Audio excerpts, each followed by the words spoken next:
Hey, what's up? Like, totally time for 90210. Well, hello everyone. Welcome back to the 90210 show. My name is Mark. With me, as always, is my girlfriend Carol. How you doing today, Carol? Hey, what's up? Not much. It's been a good week here. It is August 22nd, 1996. Yep, it is. And this week, we have a little surprise for you guys. We watched an episode of 90210 this week. That's very surprising, I'm sure. We're going to talk about it. We're going to break down what we think about it. And we're going to try to make some jokes. And guess what? The super surprising part is we watched it several days ago. Yes, so Carol doesn't remember anything about it. Almost nothing. You remember, don't you? Andrea was pregnant. Yeah, she was pregnant last episode. And they decided stuff. Andrea decided she wanted to have an abortion. Yes, she did. And her baby daddy... She went to... Well, he did not want... Did not want her to. She went to baby daddy, huh? That's cool. She... I like that. She went to the Planned Parenthood or whatever it is, the Family Planning Center. It was called, like, I guess the family, it was like clinic, some kind of clinic. Medical vacuum store. Oh, God. She said... That's awful. She said, I want an abortion today. Yeah. She's like, I know my options, I know my rights. And the doctor there was like, yeah, that's not happening. And she goes... California has a no waiting period, abortions or whatever. Get it out of me now. And she's like, yeah, well, you're not the only person in California that has an unwanted pregnancy. We can't do it right now. Right. You freak. It was pretty, like, amazingly rude of Andrea. She acted very entitled. Yeah. She's gotten used to being part of Beverly Hills. Right. So, even though she grew up in the valley or wherever it was, I don't know. During her forced period of waiting, she and Jesse broke up because sort of. Well, she told him what she wanted to do, and he said, "If you have an abortion, don't come back here." Yeah, that's right. That's pretty, Well, apparently, in between last episode and this episode, they'd had a conversation about it, and they had agreed to keep the baby. Yeah. And she had changed her mind, I guess. They had a whole plan worked out. She was going to go with him for his internship or whatever it's called. Clerkship. Yeah. And, where they were going to stay and, all that stuff. Mm-hmm. So, I can understand him being upset for sure. Is this cat distracting you? I have one of our boys. I don't know if you can hear the purring. He's so cute. But I have one of our boys here held in my arms, and like I'm a villain in a spy movie. Right. When I said he's so cute, he looked at me like he knew I was talking about him. I think that he thinks his name is cute because it gets said so much about him. Right. Maybe he does. His ears just perked up. Hey, Boxer. You're so cute. Yep. Anyway, so Andrea is not being very cute because she wants that abortion. But then, like you said, during her forced period of waiting, she kind of decides to keep the baby. She doesn't. You can't. Abortion's one of those things where you can't kind of decide. It's a pretty definitive decision there. Well, I don't know what was going on, but she had some kind of bonding happening with the very small, not far along pregnancy. Yeah, I don't know. She kept throwing up, and she was like, pretty soon I'm not going to have to do this anymore. And then, I don't know, what she wanted to eat stuff that she doesn't usually like to eat. What was it that made her decide she wanted to keep the baby? I don't remember even. I don't know. She was just like, if you're trying to tell me something, I don't care. I'm having an abortion. I don't know why she thought the baby was trying to tell her not to. And then Jesse showed up, and she's just like, I changed my mind. I think it was more Jesse showing up than anything. Because Jesse was basically like, look, it doesn't matter if you have an abortion or not. I don't want to lose you too. Right. To this situation. So he backed off his ultimatum. Which he must really, really love her. Yeah. I mean, he's willing to stand by her if she's, pregnant and having his baby, and then he's willing to stand by her even if she doesn't want to have the baby. Yeah, and he's super Catholic, so. Yeah. So, yeah, that's what's going on with them. It looks like they're going to get back together, which we kind of already knew was going to happen. Well, yeah, unfortunately. At the end of the episode, they actually announced that they're going to go get married, so. Yeah. Getting hitched. I don't think that should be the solution, though. Like, okay, have a baby together. It's a very new relationship. Like, see how it goes. Not as new as the relationship of the movie we watched. Right. Where they get married. But. Oh, my goodness. That's next episode there, Yeah, folks. wait till we talk about that movie. So, what else was going on this episode? A lot of, David and his drug addiction stuff again. Oh, yeah. It was a heavy David drug addiction episode. But I'm having trouble remembering everything. Well, you know what's going on with Nathaniel. Nat. Wow. You guys don't know it. I edited out 5 minutes of her just quizzically staring at me. No. Oh, of course, this cat has decided to make my pillow its bed. Is this going to be a cat episode, or we're never going to have the cat in here when we're recording again? That's why I didn't want to have the cat in here. It's too cute. Okay. Nat. Mm-hmm.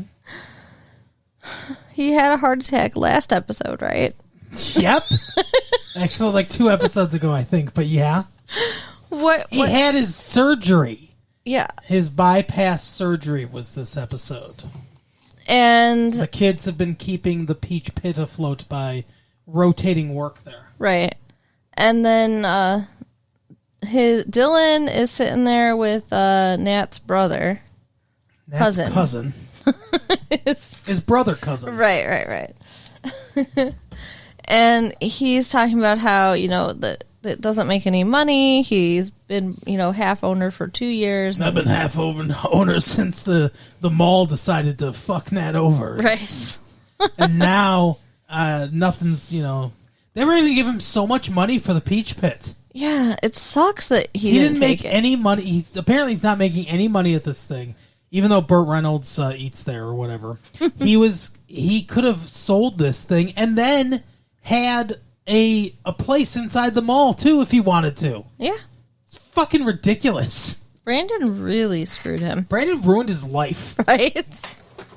And he's trying to help keep it open by working and getting everybody together, but it's not... like the guy's having surgery and it's like he's polishing the weight around his ankle.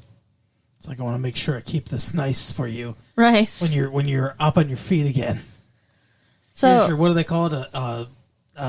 What do they call it? A what? I don't know. Starts with a W, I think. I don't remember what they call it. Maybe a lodestone. Yeah. Sure. Here's your lodestone. So it's like you're talking about like in prison movies or whatever. Well, the ball and chain. Yeah. Yeah, I mean it's similar. Yes. Okay. 16 tons. So what do you get? So Dylan hears the the cousin talking about... Jesus. You really have suspicions about Nat's mom and like aunt and stuff, right? Right. How he wants to sell. So he decides to go... He's like, I'd love to sell this fucking albatross for my neck. But he's like, nobody's going to want to buy it because it's not making any money. It's not like there's a fucking idiot kid sitting next to me with millions of dollars, right? Sounds like, actually. So, yeah, Dylan goes to Jim and asks for the money to buy the Peach Pit. $75,000. He's buying half of the Peach Pit for $75,000. Now, I understand that this is a couple years ago. Not that many. 94? When we started this show. Mm-hmm. That's when this season was airing. When we started our show, 94. $75,000 it's not a small amount of money. Right. But to buy half of an entire business, I mean, I guess if it's a business that doesn't make any money. Dylan was said to Jim, he's like, Jim's like, doesn't make any money. It's never made a dime. I've been doing Nat's books since the show started, he says. And it hasn't made any money. And Dylan says, has it ever lost any money? It's like, well, that's not the point. So somehow they make it break even every year. And that's including some kind of salary for Nat, apparently. So. Well, yeah, he's got to live. Right. So that's not a big deal. I mean, like, as long as he can live. Yeah, he's making a living off of it, and he's employing people. Mm-hmm. So, whatever. But the con artist is going to manage it, apparently, and and Dylan's going to be the money guy. So he was already like, oh, we're hiring a couple other waitresses or whatever tomorrow. So yeah, he's got all kinds of plans. But I mean, Nat seems really excited about it, and Brandon is super jealous and upset. Oh yeah, because he's been working his ass off to try to help and save the Peach Pit. Mm-hmm. And then, all that Dylan has to do is whip out his checkbook. Right, exactly. So he feels like his thunder has been stolen. Which, I mean, I understand. A little bit, yeah. But it's not it's not the point. The point is to help Nat. Yeah. Well, then eventually he gets there. Yeah. It takes him a minute. Oh, we also find out, speaking of Brandon, this episode, that Lucinda and the professor are getting divorced. Which I told you. I said that I thought she was broken up with him when we watched that episode where he goes to Washington. And you were like, no. I don't know. My memory is better. Yeah. Your memory is better. And yet you constantly question me, though. So, did they kiss? I feel like they kissed. No, I don't think so. I think there was some heavy flirtation, but I don't know if they kissed. He went to her house to talk to her. She said something like, from memory, you're very strong. Yeah, whatever. It's like, yeah, he can bench press 150 pounds. Who gives a shit? She's like, you could bench press me. Yeah, I remember that. Mm-hmm. So, yeah, she's single now. Why doesn't he go after her? Well, I think the implication is he's going to. Then he should have kissed her. Maybe he did. I don't remember. They were alone. I don't remember. So, yeah, he's maybe going to go after Lucinda, I guess. Yeah. And Kelly was also there. Yep. She moved in with Dylan. Sort of, yeah. Sort of. I mean, temporarily. She even calls it temporary. Yeah, she and Donna moved out. Mm-hmm. Because of the drug problem. Because they found more drugs. More drugs, yeah. They're like, is this cocaine? And he's like, it's not coke. Like, he looked so offended that they would think it was cocaine. Like, coke's worse than meth? It's like, I'm doing meth. Not that shit coke. He was sleeping through his shift at the Peach Pit, which, so every single one of them is working there now? Like, what is that about? Yeah, they're doing a rotation. So on top of his job at the station and trying to go to school, he's also now working at the Peach Pit. That's correct. And dealing with a drug addiction. Correct. Awesome. Yeah. So he can't wake up. And we found his dealer, too, by the way. We get to see his dealer in this episode. Well, apparently, as a dorm room, we're just in the middle of the dorm room is a giant table with scales on it where he just weighs drugs all day. And no one discovers that. No one says anything about that. It's just fine. He's just able to do that out in the open. No worries. It's not out in the open. It's right in the center of the room. What do you mean it's not out in the open? But the door is shut. I mean, it's his he's not room. Doing it in the quad. Right. But you don't think that anybody could, and people are coming in and out of his door. What I'm saying is, it's way too conspicuous. I know people that have sold drugs, and they're more low key than that. Yeah. Well, I think the show is just trying to make a point that they don't know anything about drugs. Maybe.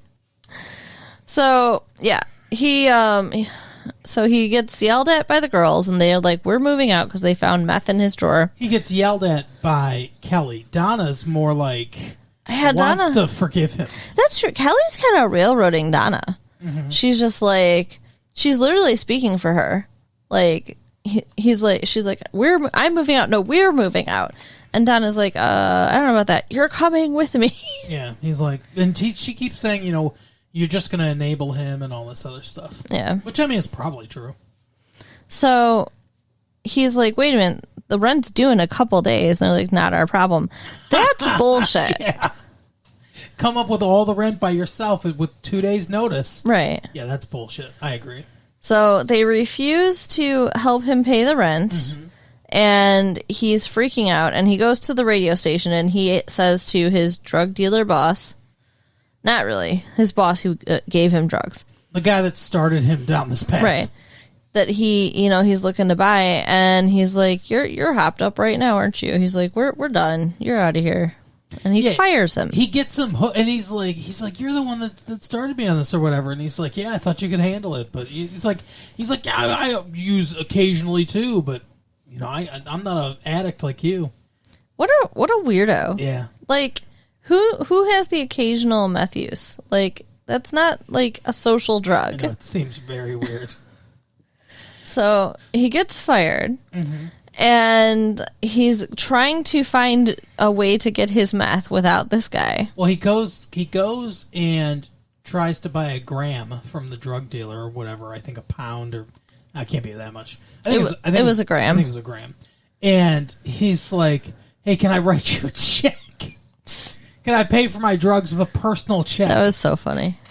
Apparently he's Jerry Springer, I guess. And the dealer dude is like, I can handle the amount, but you've got to actually pay me some money. Exactly. So he's like, I'll be back. Mm-hmm. And he heads to the Peach Pit to try to get the girls to give him rent money again. Right. And Donna, or what's her name? Kelly says, fuck yourself. So Donna sneaks off and gives him the money because she realizes what a shitty thing it is that they're doing. And she gives him Kelly's half, too. So now he's got enough money to buy drugs. Not to pay the rent. No, he's not going to pay the rent. He's going to buy meth. Yeah. They're going to have to lose in that apartment. Which sucks. That really nice beach house. Yeah, and the really nice landlord that's like, it's got a $4 million view. That guy's going to get stiffed on the rent. Yeah. So he goes back, and it's creepy. Like, we were watching it, I'm like, turn around and leave. Because they're shooting it. And they're not shooting it. Shooting the methamphetamine. Yeah. They're not shooting it in their arm. They're not shooting it in a normal place where you would think somebody would shoot it. They're shooting under it. their scrotum. Ew. In their feet.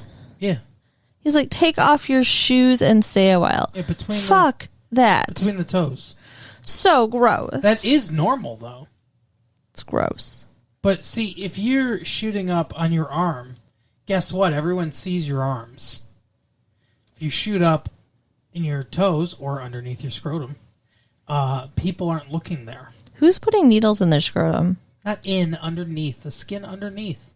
Gross. It's if you want to, for any entrepreneurial drug users out there, if you want to have a place where you evade most rudimentary searches by cops, just the skin underneath your scrotum, like very high up on your thigh, like where your scrotum, if you're a man, obviously, where your scrotum lays against your leg, that'll hide it. And most cops are not going to look there, even doing cavity searches. If they're doing a cavity search, they probably don't care if you have track marks at that point.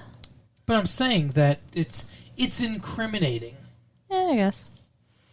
But the question is, do you think he's going to shoot it? Yeah. No. Right between his toes. I want him to leave. It's Toe Jam and David. I just want him to leave. But he's doesn't seem okay. Like, he's nothing about it is okay. It seems like you could have a heart attack. It'd be like injecting cocaine. People don't inject cocaine. Well, I mean, sometimes they do, but yeah. So, I mean, this is like, also like a stimulant. It's like freebasing. What the hell is that? It's cocaine, but it's cocaine, but a lot better. Okay. I'm just concerned about his health. Yeah? Okay. He's gonna end up like Nat. Yeah, if he was just snorting the cocaine, that'd be fine. But snorting the meth, that'd be fine. But now he's injecting it. Now it's a health concern. Or smoking. Right. Poor David, though. Next, he's going to get kicked out of school. He already lost Donna. Although he kind of did that before the drugs, I guess. Yeah, and he's kind of getting her back. Which is fucked up. She's very codependent or whatever. Yeah. She's enabling him. That's what it is. She wants to take care of him. Mm-hmm. I think that's pretty much it, right? So, nothing happened with Steve. Steve was behind the counter and served people at the Peach Pit. Yeah, that's about it. And got fired by David. Or not by David, by Dylan. Why? What did he do? Well, he didn't get fired, but he was like, I'm hiring new staff or whatever. I don't know. They were joking around with him because he didn't know how to open the cash register. Oh, okay. Whatever. Yeah, it was moronic. Yeah. And then nothing really happened with Brenda, right? No, I don't remember seeing her. She was in the episode, but I don't think she did much. No Brenda, no Steve. Next episode, maybe they'll do something. Maybe they'll do something together. Lazy assholes. How dare they get any time? But yeah, I think that's pretty much it. I think that's pretty much the episode. So, all right, we'll talk more next week. Mm-hmm. Go ahead and write us at latefee1994 at AOL.com. I love how you try to get out of this every single week. Like, this is the worst thing in the world to do. It is. Why? I don't know. I do the opening every week. This is the equivalent of, at the end of a street performance, walking around with your hat out. I guess.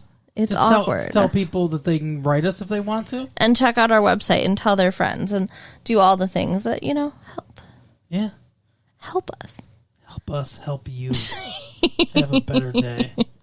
Anyway, www.retrolatefee.com, patreon.com. Yeah, that's right.